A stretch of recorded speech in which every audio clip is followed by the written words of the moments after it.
तो बच्चों quadrilateral chapter number 8 इसकी वीडियो आ चुकी है, कृपया ध्यान से देखना और जो भी तुम्हारे डाउट हैं वो कमेंट बॉक्स में डालना आपने। तो सबसे पहला क्वेश्चन क्या है, the angle of a quadrilateral ABCD are these, ठीक है, 2 दे रखा है, 3, 5 और 8 के रेशियो में दे रखा है, find the measure of smallest angle. तो भाई सबसे पहले हम क्या करेंगे, लेट एंगल, सबसे पहला एंगल मान लो 2x, दूसरा हो गया 3x, तीसरा हो गया 5x, इसको प्रॉपरली लिख लेना आप लोग, चौथा हो गया 8x, ठीक है। तो इन सबको अगर हम ऐड कर दें 2x, 3x, भाई 5x और 8x, तो किसी भी क्वाड्रिलेटरल के चारों एंगल का सम, चारों के चारों जो एंगल होते हैं उनका सम 360 होता है। तो पता ही है आपको, 8 5 13, 13 3 16, 16 और 2 18, तो 18x कितना आ गया हमारा 360, कितना आ गया 360 बाय 18, तो हमारा x आ गया 20, ठीक है। 18 2 जा 36 और 0 ऐसे कैसा। पूछा क्या था, पूछा यह था कि स्मॉलेस्ट एंगल कौन सा है। तो इन सब में स्मॉलेस्ट एंगल कौन सा है, ये 2x वाला, तो स्मॉलेस्ट एंगल हम निकाल लेंगे भाई, 2x है और 2 मल्टीप्लाई x की जगह 18 लिखूंगा जो निकल के आया, तो 36 डिग्री जो है स्मॉलेस्ट एंगल है, 30 एंगल है। Question number 2, 2 opposite angle of a parallelogram are 5x minus plus, find the measure of each angle of the parallelogram. भाई एक एंगल 5x माइनस 3 रखा है, ठीक है, ये दे रखा है हमें 5x माइनस 3, और दूसरे वाला एंगल हमें दे रखा है कितना 4x प्लस 12। तो दोनों के दोनों एंगल फाइंड आउट करने हैं। तो सबसे पहली बात, हमें दे रखा है पैरेललोग्राम, और तुम्हें पता है कि पैरेललोग्राम के जो अपोजिट एंगल होते हैं वो क्या होते हैं, इक्वल। तो सबसे पहले मैं क्या लिखूंगा, 4x plus 12 equal to 5x minus 3, क्योंकि इक्वल होते हैं अपोजिट एंगल, तो पता है अपने को। अच्छा, 5x वाले को उधर ले जाओ, बिना x वाले को उधर ले जाओ, तो 4x माइनस 5x, यहाँ पे आ गया माइनस 3, प्लस 12 इधर जाके माइनस का 12 हो जाएगा। तो 4 में से 5 गया, 1 वो भी माइनस का, ठीक है। अच्छा, 12 और 3 होते हैं 15, माइनस से माइनस कैंसिल, x की वैल्यू जो आ गई हमारी 15 है।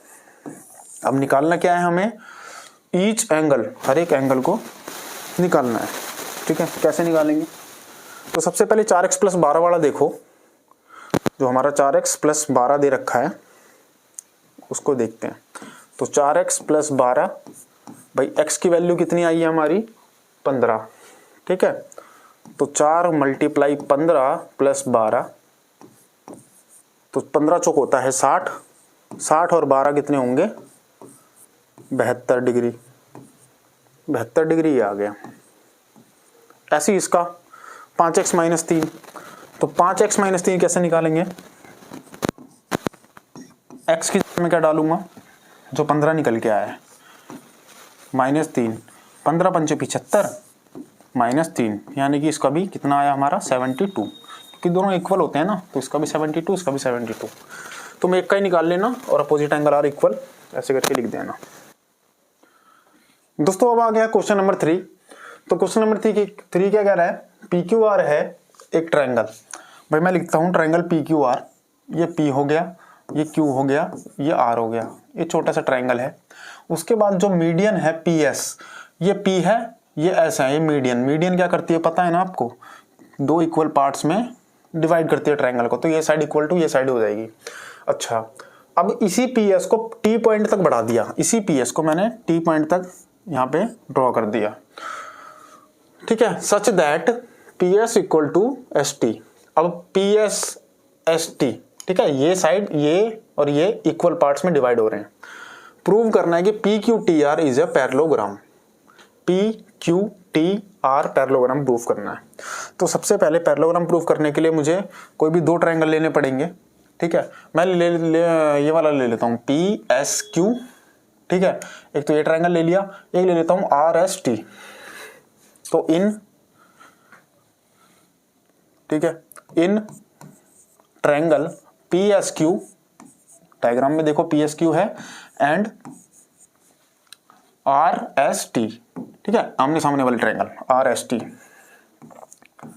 अब दोनों में सबसे पहले हमें कॉन्ग्रुएंट प्रूफ करने के लिए क्या करना पड़ेगा, लिखनी पड़ेगी साइड्स। एक तो वर्टिकल अपोजिट एंगल हो गया ये और ये, दूसरा हमें दे रखा है कि भाई SR और QS इक्वल है और PS और ST हमें गिवन ही है, ठीक है। तो सबसे पहले लिखूंगा मैं PS इक्वल टू ST, ये हमें गिवन है। दूसरा पॉइंट मैं लिखूंगा कि भाई QS SR के इक्वल है, QS SR इक्वल है। क्यों?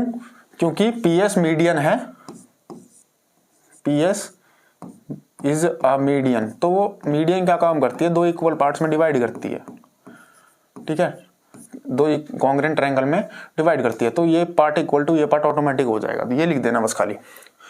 तीसरी चीज PSQ RST vertical opposite, PSQ RST vertical opposite, ठीक है, वर्टिकल अपोजिट एंगल। अच्छा, दोनों ट्रायंगल हो गए कॉन्ग्रुएंट। अब तो मैं लिखूंगा PSQ कॉन्ग्रुएंट हो गया भाई RST के साथ। कौन सी प्रॉपर्टी लगी, दो साइड और बीच में एक एंगल, बीच में एक एंगल, ठीक है, एक साइड हो गई, एक साइड हो गई, ठीक है। अच्छा, बीच में एक एंगल फंस गया दोनों में। अब इसके बेस पे मैं क्या लिखूंगा, इसके बेस पे मैं लिखूंगा कि भाई साहब PQ किसके बराबर हो जाएगी, RT के बाय CP/CT। सो PQ किसके, RST के, RT के, सॉरी RT के बाय CP/CT। चलो हमारा एक पेयर इक्वल तो आ गया, लेकिन इसको हमें पैरेलल भी प्रूफ करना पड़ेगा, ताकि इक्वल और पैरेलल एक पेयर आ जाए ना तो पैरेललोग्राम हम प्रूफ कर सकते हैं। तो मैं क्या करूंगा कि भाई ये एंगल और ये एंगल भी CP/CT के माध्यम से इक्वल प्रूफ कर दूंगा, ठीक है। अब देखते हैं कैसे। मैं लिख दूंगा PQS भाई PQS इक्वल टू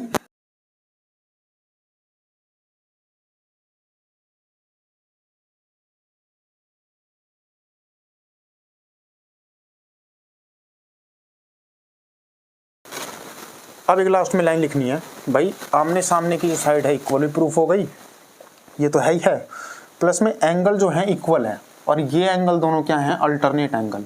अगर अल्टरनेट एंगल इक्वल हो गए तो हम ये कह सकते हैं कि ये line equal to parallel to this line.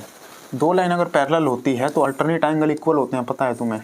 लेकिन जब दो लाइन है जो कि नॉन पैरेलल है, अगर अल्टरनेट एंगल इक्वल हो गए तो ये ऑटोमेटिक पैरेलल हो जाएगी, इसका उल्टा, ठीक है। तो सिंस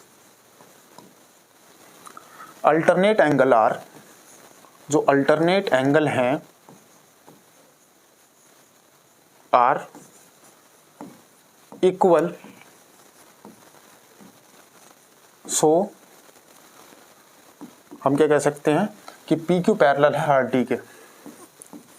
तो PQ पैरेलल है RT के। अब दोनों चीज देखो, PQ हमने RT के बराबर भी प्रूफ कर दी और पैरेलल भी कर दी, तो वन पेयर हमारा इक्वल भी है, पैरेलल है, ठीक है। सो वन पेयर ऑफ, ठीक है, अपोजिट साइड, ठीक है, आर इक्वल एंड पैरेलल। तो इसके बेस पे हम लिख सकते हैं कि PQTR एक पैरेललोग्राम है, TR, hence PQTR is a parallelogram, ठीक है भाई। ये हो गया इसका सॉल्यूशन। और एक बात और है कि पैरेललोग्राम की जो डायगोनल होते हैं बाइसेक्ट करते हैं, हम ऐसे भी लिख सकते हैं कि भाई PS इक्वल टू ST और QS SR, ठीक है। सो PQTR इज अ पैरेललोग्राम, ये भी लिख सकते हैं, ठीक है। Next, in figure PQR is a rhombus, PQSR is a rhombus which diagonal PR P R जो डायगोनल है, ये एक रोम्बस है, पी क्यू आर एस, ठीक है। रोम्बस की सारी साइड्स इक्वल होती है, पता ही होगा। अच्छा, diagonal P R is produced to T. P R जो है ना, ये टी तक घुमा आगे बढ़ा दी गई है, प्रोड्यूस कर दी गई है। तो एस आर टी हमारा 152 है, ठीक है। एस आर टी 152 डिग्री है। Find X and Y. भाई एक्स की वैल्यू यानी इतना एंगल और वाई की वैल्यू इतना एंगल। भाई वाई की तो पता ही होगी तुम्हें, जो भी रोम्बस होता है ना उसके डायगोनल क्या होते हैं, 90 डिग्री पे बाइसेक्ट करते हैं। तो वाई कितना हो गया, 90। कोई भी रोम्बस है वो 90 डिग्री पे उसके डायगोनल बाइसेक्ट करेंगे, ठीक है। 90 डिग्री पे बिल्कुल नेट, तो राइट एंगल पे करेंगे। तो y आ गया हमारा 90। पहले तो प्रूफ कर दिया कि y 90, ठीक है। Diagonal of rhombus bisect each other at 90 right angle degree, ठीक है। राइट एंगल लिख देना, बस पूरा लिख देना अपना खुद। नेक्स्ट है हमें x निकालना है। x कैसे निकलेगा, इतना पार्ट। अब सिंपल सी बात देखो, पी एस आर, ठीक है, इसी में जाना है हमें। अब ये जो पी आर टी है एक स्ट्रेट लाइन है, तो ये एंगल और ये एंगल मिलके 180 डिग्री का बनाएंगे, ठीक है। क्या भाई, ये एंगल और ये एंगल मिलके 180 डिग्री का बनाएंगे। अच्छा, तो मैं क्या लिख सकता हूं कि भाई एस आर ओ, ठीक है, और एस आर टी, तो S R O plus S R T, ये दोनों बना रहे हैं लीनियर पेयर, यानी 180 डिग्री का बनाएंगे दोनों स्ट्रेट लाइन पे, ठीक है, linear pair. S R T की वैल्यू 152 दे रखी है हमें, ठीक है। तो इसकी निकालनी है, तो इसकी कैसे निकलेगी, माइनस कर देंगे 180 में से एस आर ओ को। भाई एस आर ओ आ गया हमारा 180 में से 152 को माइनस कर देंगे, इधर चला जाएगा माइनस में ये, ठीक है। तो कितना आएगा एस आर ओ, 28 डिग्री, ठीक है। अच्छा, अब आगे क्या करेंगे, अब ये 28 डिग्री आ गया हमारा। अब ये कैसे निकलेगा, क्योंकि ये एक ट्रायंगल बन रहा है, ये देखो पी एस आर, ये एक ट्रायंगल बन रहा है पी एस आर। तो अगर ये 28 डिग्री आ गया और ये साइड इस साइड के इक्वल है, देखो ये साइड इस साइड के इक्वल है, तो ये एंगल भी 28 डिग्री का ही होगा। क्यों, angle opposite to equal sides are equal. तो मैं क्या लिखूंगा कि एंगल x इक्वल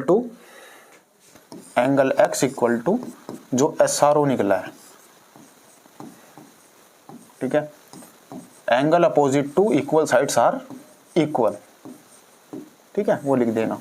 समान भुजाओं के सम्मुख कोण बराबर होते हैं। तो x कितना आ जाएगा भाई अपना, एस आर ओ 28 है, तो x भी 28 डिग्री निकल जाएगा,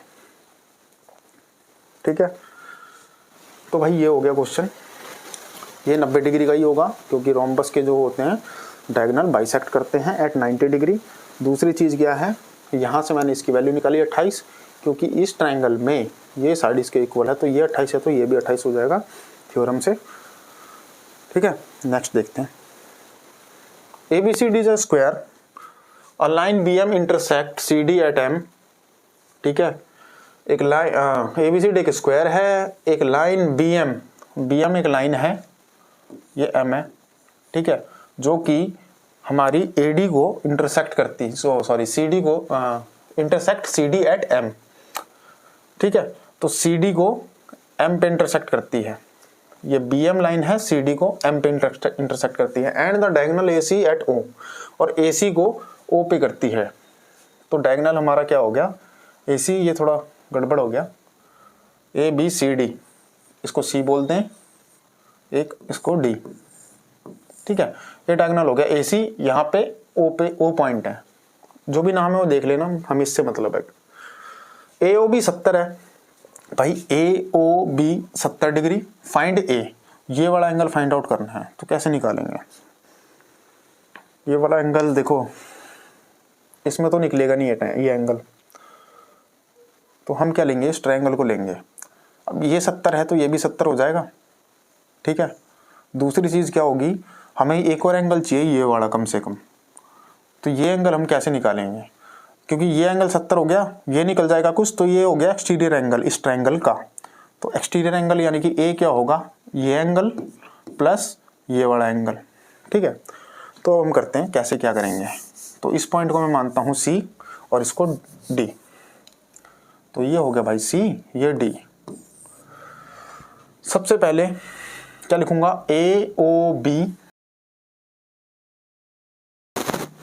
किसके इक्वल होगा, क्योंकि दो लाइनें एक दूसरे को काट रही है। तो एम ओ सी क्या लिख देंगे, वर्टिकल अपोजिट एंगल, शीर्षाभिमुख कोण। AOB 70 है तो MOC भी कितना हो जाएगा, 70। तो AOB 70 है तो MOC भी 70 हो गया अपना। ठीक है, इसको नोट ध्यान में रखना।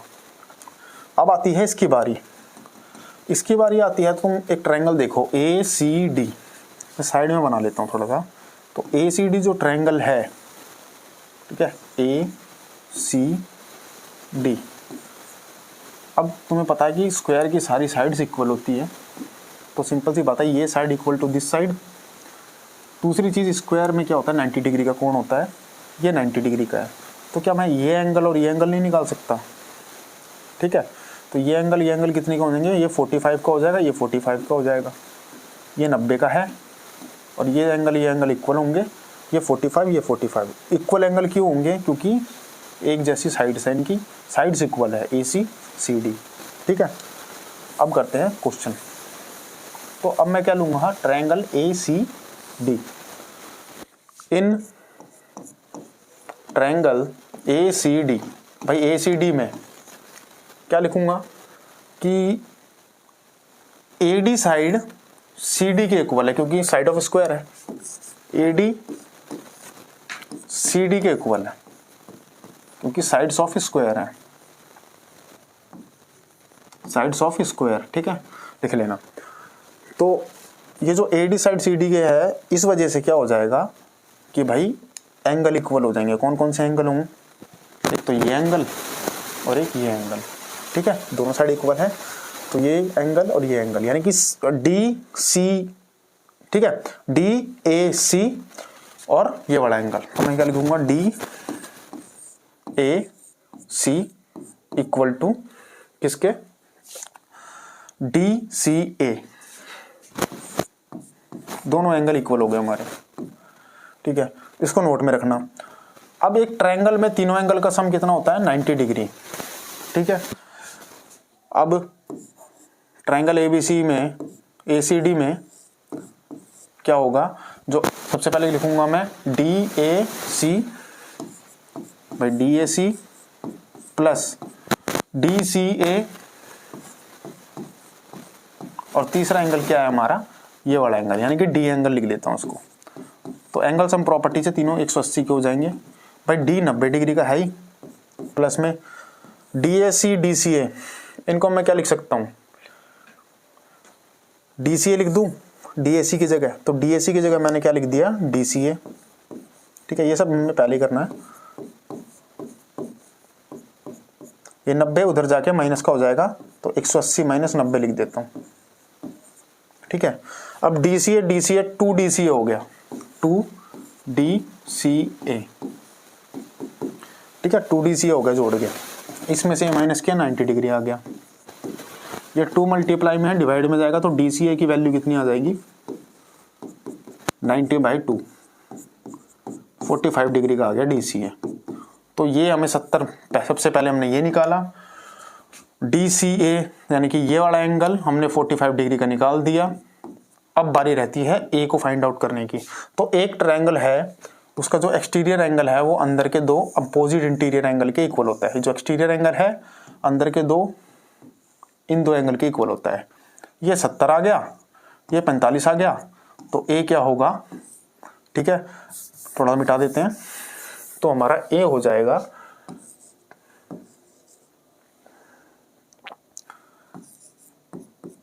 70 + 45। प्रॉपर्टी लिख देना अपनी, exterior angle property.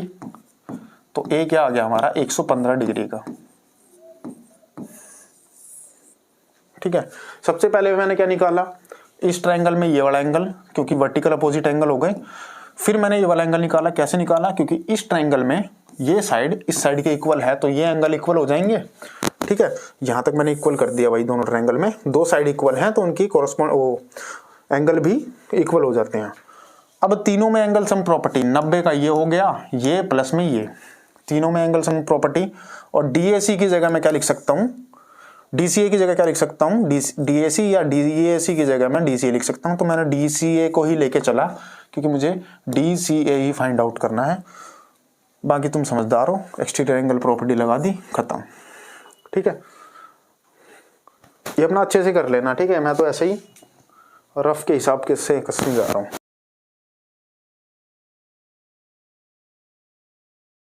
AD is a median of a triangle ABC। एक ट्रायंगल लिख लेते हैं ABC, ABC। अब ये कह रहा है कि AD मीडियन है। ठीक है, ये A ये D, ये मीडियन है। मीडियन दो इक्वल पार्ट में डिवाइड करता है ट्रायंगल को। C is the mid point of AD। अब AD का मिड पॉइंट क्या है हमारा, मिड पॉइंट क्या है, E मिड पॉइंट है अपना, तो मैं यहां पे लिख लूंगा E। ठीक है, उसके बाद क्या कह रहा है, BE is produced to meet AC। BE, जो BE लाइन खींचेंगे हम यहां तक, उसको आगे की तरफ प्रोड्यूस किया गया AC पर, जो कि कहां काटेगी, F पॉइंट पर। तो एक लाइन लेनी पड़ेगी। ठीक है, सिंपली लाइन ले लेते हैं एक, तो ये एक ले ली मैंने। ये जो BE है ये हो गया, BE को AC पर मिला दिया। और कौन से पॉइंट पे काट रहा है ये भाई, ये काट रहा है हमारा F पॉइंट पे। ठीक है, prove that AF equal to 1/3 AC। ओहो, ये जो AF है ये 1/3 है AC की, ये प्रूव करना है हमें। ठीक है, तो हम क्या करेंगे, एक लाइन लेंगे, इसको इससे ज्वाइन कर देंगे। मतलब मैं कंस्ट्रक्शन ऐसी करूंगा कि BF के पैरेलल एक मैं लाइन लूंगा। ठीक है, तो ले लेते हैं लाइन। तो मैंने BF के पैरेलल एक लाइन ले ली, ये रही। इसका कुछ नाम दे देंगे, D तो पॉइंट है ही ये वाला। ठीक है, यहां G लिख देता हूं। तो सबसे पहली बात मैं क्या करूंगा, कंस्ट्रक्शन लिखूंगा। कंस्ट्रक्शन में मैं क्या लिखूंगा, ड्रॉ। क्या ड्रॉ की मैंने एक्स्ट्रा, बाकी तो क्वेश्चन के हिसाब से थी। मैंने क्या ड्रॉ की, DG ड्रॉ की। किसके पैरेलल ड्रॉ की, BF। ठीक है, BF के पैरेलल। ठीक है, नेक्स्ट चीज हम क्या देखेंगे कि अब एक ट्रायंगल ले लो ADG ले ली। ठीक है, ये हो गया AD और ये वाला G। ठीक है, अब इस ट्रायंगल में तुम एक चीज नोटिस करोगे कि भाई ये तो है मिड पॉइंट। ठीक है, थोड़ी लाइन ऊपर नीचे हो गई कंस्ट्रक्शन में, लेकिन ये है मिड पॉइंट, क्योंकि हमें बोल रखा है कि मीडियन है और E क्या है, मिड पॉइंट है। E जो पॉइंट है इस मीडियन का मिड पॉइंट है। ठीक है, दूसरी चीज, इस लाइन के पैरेलल मैंने ये खींची थी।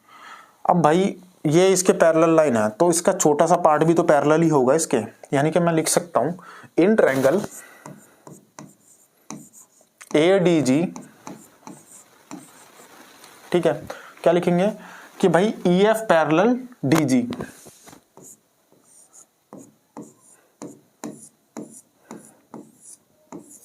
भाई EF BF का ही तो पार्ट है एक, पूरी BF का EF ही तो पार्ट है एक, तो ये भी तो पैरेलल ही होगी जब एक लाइन में ही आ रही है। तो सबसे पहला पॉइंट ये है।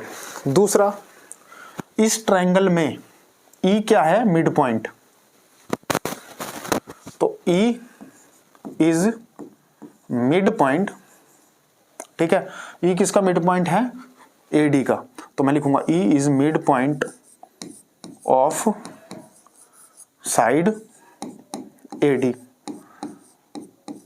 अब तुमने वो पढ़ी होगी थ्योरम MPT में क्या होता है, किसी भी ट्रायंगल में अगर कोई मिड पॉइंट से खींची गई रेखा, खींची गई लाइन इसके पैरेलल हो, दूसरी साइड के पैरेलल हो, तो वो लाइन तीसरी साइड के भी मिड पॉइंट से होकर गुजरती है। ठीक है, तो मैं ये लिख सकता हूं, सो F is also a mid point of AG। ठीक है, सो एफ इज आल्सो, ठीक है, एमपीटी थ्योरम है भाई ये, मिड पॉइंट ऑफ एजी। तो अब ये मिड पॉइंट है, यहां से एक लाइन खींची गई और वो लाइन दूसरी साइड के पैरेलल है, तो कन्वर्स ऑफ एमपीटी क्या कहता है कि एफ बी क्या होगा, मिड पॉइंट होगा। ठीक है, तो कौन सी थ्योरम है, कन्वर्स ऑफ एमपीटी, एमपीटी का उल्टा, of empty, mid point theorem का कन्वर्स। ठीक है, ये मिड पॉइंट हो गया, एक लाइन खींची पैरेलल दूसरी साइड के, और यही लाइन क्या करेगी, यहां पे भी मिड पॉइंट पे टच होगी, सिंपल सी बात है। तो अब मैं क्या लिखूंगा, A F equal to F G, so A F equal to F G, ये हो गई हमारी इक्वेशन नंबर 1। इतना समझ गए। अब एक और ट्रायंगल ले लो, कौन सा ट्रायंगल लेंगे, अब लूंगा मैं बी सी और एफ। ठीक है भाई, बी सी एफ, ये ट्रायंगल ले लिया। अब एक चीज देखो, ये एडी जो है ये क्या है, एक मीडियन है, तो ये मिड पॉइंट होगा डेफिनेटली, ये मिड पॉइंट ही होगा। मीडियन क्या करती है, मिड पॉइंट, यहां से मिड पॉइंट होगा क्योंकि ये इक्वल टू ये, तो डी क्या है हमारा, मिड पॉइंट। ठीक है, दूसरी चीज क्या है, इसको इससे मिला दिया मैंने जी से। ठीक है, और ये बी और एफ ऐसे का ऐसा, कंस्ट्रक्शन में हमने डीजी को बी एफ के पैरेलल खींचा था, तो डीजी पैरेलल भी है इसके, ये दोनों पैरेलल है आपस में। ओके, और ये मिड पॉइंट है, तो ये क्या करेगा, by converse same to same उसी मेथड से जी को मिड पॉइंट बनाएगा। ठीक है, अब मैं क्या लिखूंगा, इन, ठीक है, एक पार्ट तो ये हो गया, in triangle B C F, B C F में क्या, सबसे पहले क्या लिखूंगा कि भाई जो डीजी है वो पैरेलल किसके है, बी एफ के, DG parallel to B F by construction. ठीक है, बाय कंस्ट्रक्शन हमने ड्रॉ किया। और डी क्या है, mid point, D is mid point, किसका मिड पॉइंट, बीसी का, बाय बीसी का मिड पॉइंट है। तो बाय कन्वर्स ऑफ एमपीटी, अगर एक मिड पॉइंट से खींची गई कोई लाइन है और वो दूसरी साइड के भी पैरेलल है, तो वो तीसरी साइड को भी 2 इक्वल पार्ट्स में डिवाइड करेगी, यानी कि तीसरी साइड से जहां से गुजरेगी वो मिड पॉइंट होगा। सो जी इज मिड पॉइंट ऑफ, किसका मिड पॉइंट होगा जी, ये जो जी है ये एफ सी का मिड पॉइंट होगा, एफ सी, वही कन्वर्ज ऑफ एमपीटी लिख देना अपना। तो अब मैं ये लिख सकता हूं कि भाई मिड पॉइंट है तो बाइसेक्ट कर रहा है, यानी कि F G equal to G सी।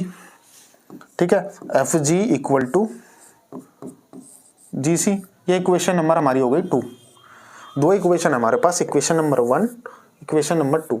दोनों से मुझे क्या मिलेगा, दोनों से क्या मिलेगा, ये जो एफ जी है ए एफ के इक्वल भी है और एफ जी है जी सी के इक्वल भी है। तो सिंपल सी बात है, तीनों ऑटोमेटिक इक्वल हो जाएंगे। ये चीज इसके बराबर है और यही चीज इसके बराबर भी है, तो ये और ये भी तो बराबर हो जाएंगे ना आपस में। तो फ्रॉम, ठीक है, फ्रॉम 1 and 2, 1 और 2 से मुझे क्या मिला कि A F equal to F G equal to G C, तीनों इक्वल हो गए भाई। ठीक है, A F equal to F G equal to G C, थोड़ी कंस्ट्रक्शन में हो गई लेकिन इक्वल है तीनों के तीनों। प्रूफ क्या करना है, ए एफ जो है 1/3 ए सी है। अब मैं एक चीज लिखूंगा लास्ट में कि ए सी जो है, इसको थोड़ा रब कर देता हूं, देख लेना। ठीक है,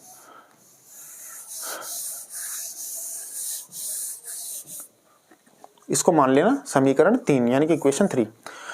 अब लिखूंगा जो ए सी है हमारा वो 3 चीजों से मिलकर बना है, ए एफ, एफ जी और एफ जी सी। तो मैं लिखूंगा ए एफ जी और जी सी, इन 3 चीजों से मिलके बना हुआ है। ठीक है, ए एफ जी और जी सी। अच्छा,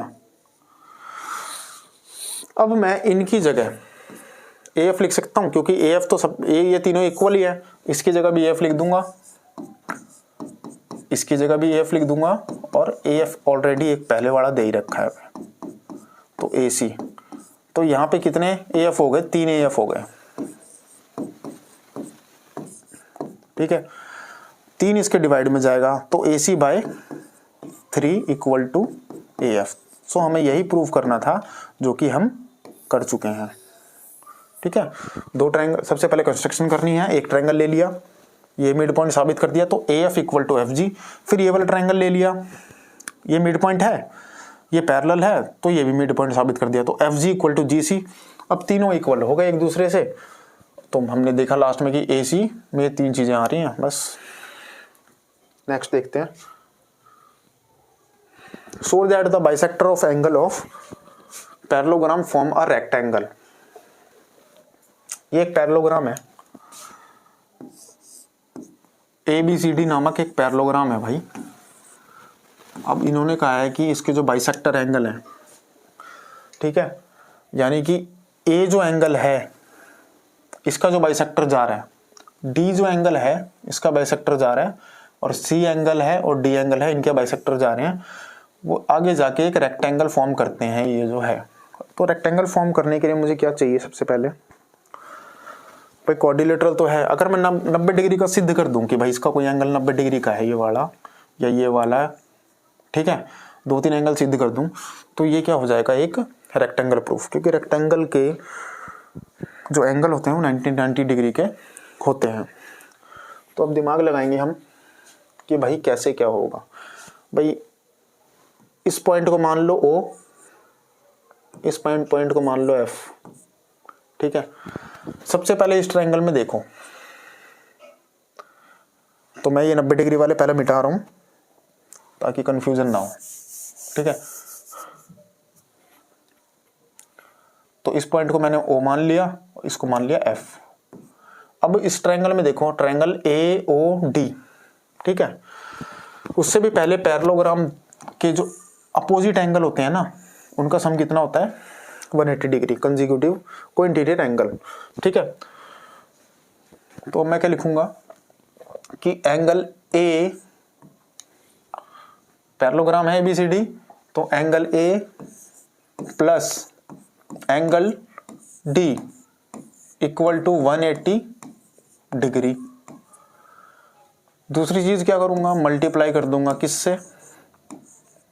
हाफ से। इस इक्वेशन को हाफ से मल्टीप्लाई कर दूंगा, तो हाफ से कर दिया, ठीक है, यहां पे भी और यहां पे भी, और एक बराबर के उधर भी, तीनों जगह मैंने हाफ से मल्टीप्लाई कर दिया, कट गया, 90 आ गया। अब एक चीज देखो, एंगल A का जो आधा है वो हम क्या लिख सकते हैं? ये जो एंगल A है पूरा, इसका जो हाफ होगा, क्योंकि ये बाइसेक्टर है, तो ये पार्ट इक्वल टू ये पार्ट, तो मैं लिख सकता हूं एंगल, ये वाला जो पार्ट है इसको लिख सकता हूं कि DAO, या इसको 1 नाम टेक दो, इसका इतने पार्ट का नाम टेक दो 2। तो A का जो हाफ है, एंगल A का जो हाफ है, एंगल 1 हो गया। इसी प्रकार D का जो आधा है वो इतना पार्ट हो गया, यानी कि एंगल 2। तो इसकी जगह मैं क्या लिखूंगा? एंगल 1, और इसकी जगह एंगल 2। ये आ गया हमारा 90। अब इन दोनों एंगल का जो सम, एंगल जो है इनका सम 90 है। तो एक ट्रायंगल है AOD, ये दोनों का सम मिला के 90 आ रहा है, तो ये कितना बचा? ये भी 90 बचा, क्योंकि तीनों का योग 180 होता है। तो अब मैं एक चीज लिखूंगा, ट्रायंगल AOD में, इन ट्रायंगल AOD, ठीक है, AOD। अब इसमें क्या होगा? सबसे पहले लिखूंगा मैं एंगल 1 प्लस एंगल 2, भाई एंगल 1, 2 और AOD और एंगल AOD, तीनों को सम होगा 180, एंगल सम प्रॉपर्टी, ठीक है। 1 और 2 मिलके कितना बना रहे हैं? 90, 90 टेक दूंगा यहाँ पे,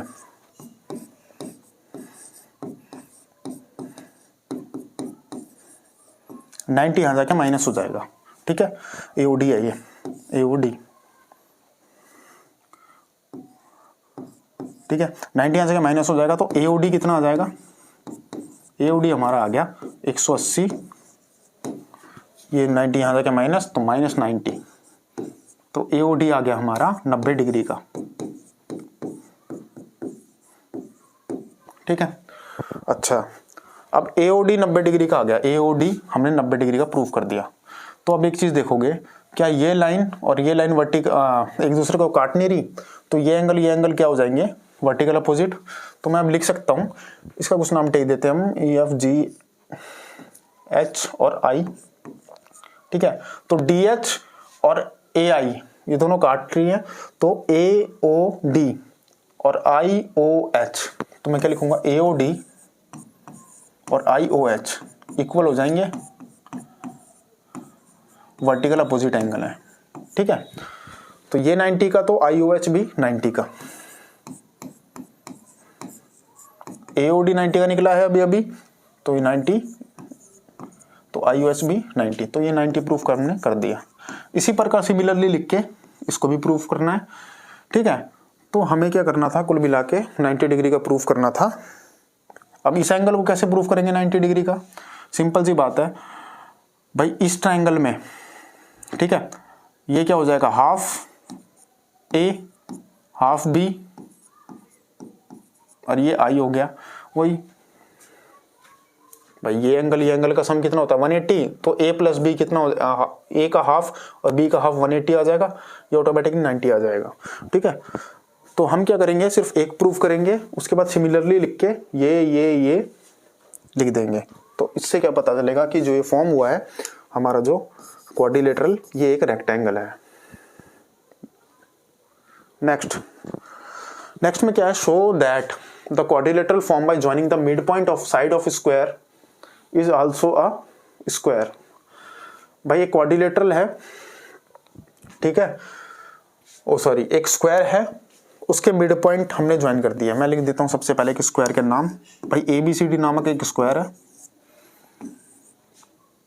अब ये कह रहे हैं अगर इसके मिड पॉइंट यानी AB का मिड पॉइंट मान लो P है, ठीक है, BC का Q है, CD का R और AD का S है, तो एक स्क्वायर है ABCD। ठीक है, अगर इसके मिड पॉइंट को हमने ज्वाइन कर दिया तो जो हमें स्ट्रक्चर मिलेगा यानी कि PQRS को हमें एक स्क्वायर प्रूफ करना है, सिद्ध करना है। कैसे करेंगे, मिड पॉइंट थ्योरम लगा के सबसे पहले मैं ट्रायंगल लूंगा ACD। ठीक है, यहां लिखते हैं हम इन ट्रायंगल ACD। ठीक है, ACD में क्या है भाई, S मिड पॉइंट है AD साइड का, R मिड पॉइंट है CD साइड का। ठीक है, तो क्या लिखूंगा, S and R are mid point. ठीक है, मिड पॉइंट शॉर्ट फॉर्म में लिख देता हूं, किस किस के मिड पॉइंट है S और R, भाई S तो है हमारा AD, ठीक है, और R जो है वो CD पॉइंट, CD साइड का है। ठीक है, दूसरी चीज क्या है, दूसरी चीज ये है जब एक ट्रायंगल के दो मिड पॉइंट को ज्वाइन करते हैं तो जो भी हमारी लाइन होती है वो थर्ड साइड के पैरेलल और हाफ होती है, ये पता ही होगा एमपीटी थ्योरम से। तो मैं क्या लिखूंगा कि भाई जो SR है पैरेलल होगी AC के, थर्ड साइड हमारी AC है, और SR ही है जो हाफ होगी AC के। ठीक है, जो SR है पैरेलल होगी AC के और SR ही है जो हाफ होगी AC के। अच्छा, इसी प्रकार ये वाला ट्रायंगल ले लो, इस ट्रायंगल में क्या हो जाएगा, PQ AC की आधी हो जाएगी और PQ AC की हाफ हो जाएगी। ठीक है, बाकी चीज ऐसी लिख देना, मिड पॉइंट है PQ AC के पैरेलल और PQ AC की AC की हाफ। ठीक है, PQ AC की हाफ हो जाएगी और पैरेलल भी हो जाएगी, तो मैं लिख दूंगा PQ हाफ भी होगी AC की, जैसे वो पहले वाला प्रूफ किया था वैसे इसको करना। ठीक है, तो दो ट्रायंगल हमने देख लिए, एक तो ये हो गया, एक ये वाला हो गया। अब लेते हैं इस डायगोनल के हिसाब से, अब ट्रायंगल DBC। ठीक है, तो ये जो ट्रायंगल लिया था हमने ABC, जो जिससे हमने ये प्रूफ किया, तो ये सब लिख लेना आप लोग, इन ट्रायंगल ABC। ठीक है, क्या लिखोगे in triangle ABC P is the mid point of AB, Q is the mid point of BC, so this line is parallel to this line and PQ is also half to the AC। तो ये हमने दोनों triangle ले लिए। अब बारी आती है इन वाले ट्रायंगल की, DBC। तो मैं लिखूंगा इन ट्रायंगल DBC। DBC में, अब DBC में देखो R और Q क्या है, मिड पॉइंट है CD के और CB के, ठीक है। R and Q are mid point of, R किसका मिड पॉइंट है, CD, और Q किसका मिड पॉइंट है, BC का, ठीक है। तो अगर ये दोनों मिड पॉइंट है, ये एक ट्रायंगल है, तो ये लाइन यानी कि RQ DB की आधी हो जाएगी और हाफ हो जाएगी। तो RQ is equal to half of DB और RQ पैरेलल हो जाएगी DB के, ठीक है। अब सिमिलरली इस ट्रायंगल में, ये जो ट्रायंगल बचा, क्या लिख दूंगा, SP है हाफ DB की और SP है पैरेलल DB की, ठीक है। SP है हाफ DB और SP है पैरेलल DB। अब मुझे करना क्या है कि स्क्वायर प्रूफ करना है कि भाई PQRS एक स्क्वायर है। स्क्वायर के लिए मुझे क्या करना, प्रूफ करना पड़ेगा कि भाई सारी साइड्स इक्वल है, यानी कि मुझे एट द एंड ये प्रूफ करना है PQQRS, ठीक है, ठीक है, और SP ये सब इक्वल है, ये प्रूफ करना है लास्ट में। इन चार चीजों से मैं प्रूफ करूंगा। देखो इनको एक लाइन में लिख लो, इनको एक लाइन में लिख लो। सबसे पहले SR equal to half AC, दूसरी चीज है PQ हाफ AC,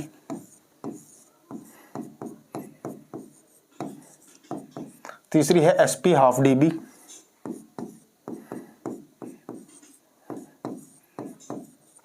और ठीक है चौथी है हमारी RQ DB, कोई भी किसी उसमें लिख लो, RQ है हाफ DB के, ठीक है। अब देखो जो ABCD ये हमें ऑलरेडी स्क्वायर दे रखा है, mid point side of a square, ठीक है, इज आल्सो अ स्क्वायर।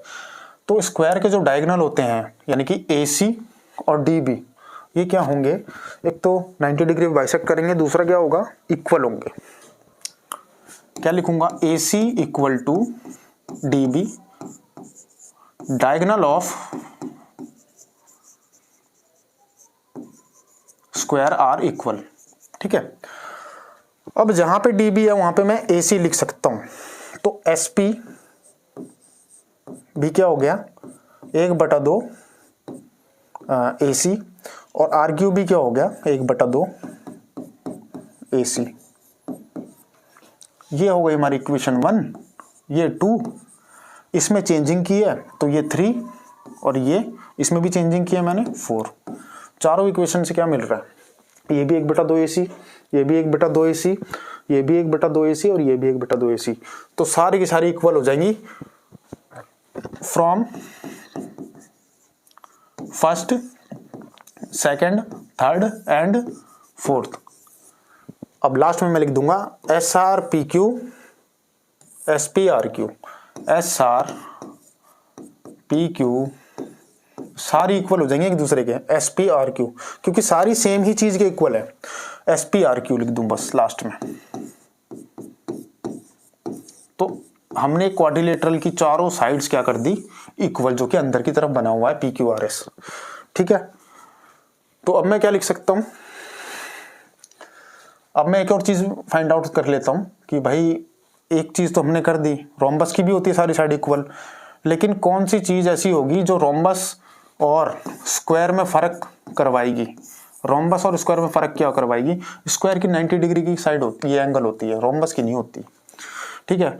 तो ये 90 डिग्री कर मैंने प्रूफ कर दी, तो उससे क्या हो जाएगा कि भाई साइड तो इक्वल है ही, प्लस में एक कोण 90 डिग्री का है, तो प्रूफ हो जाएगा। तो क्या करेंगे, अब सिंपल सी बात है, SR किसके पैरेलल थी, AC के, तो अगर मान लो मैंने O डाल दिया तो OR भी किसकी पैरेलल होगी, इसके छोटे से पार्ट, यानी कि इसको डाल दो ABCD PQRMNO, इसको PQ, एन डाल दो, इसको एम डाल दो, क्योंकि सारे तो यार नाम ले ही दिए अपने, ठीक है। तो एस आर पैरेलल किसके थी, इसके थी, तो ये जो है इसके भी पैरेलल होगी। अब सिंपल सी बात है, आमने सामने की साइड पैरेलल है तो एक पैरेललोग्राम हो गया, क्या, ROMN एक पैरेललोग्राम हो गया, ठीक है। इसको मिटा देता हूं थोड़ा सा,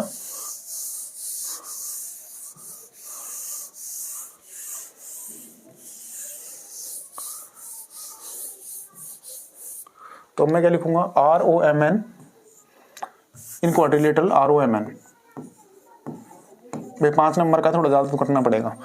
ROMN OR पैरेलल है, ये जो OR है इतनी सी, ये MN के पैरेलल है, ठीक है।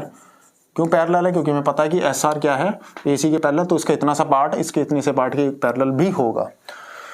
दूसरी चीज, डायगोनल जो है ना स्क्वायर के बाइसेक्ट करते हैं 90 डिग्री पे, ठीक है। तो मैं लिख दूंगा OMN 90 डिग्री, ठीक है।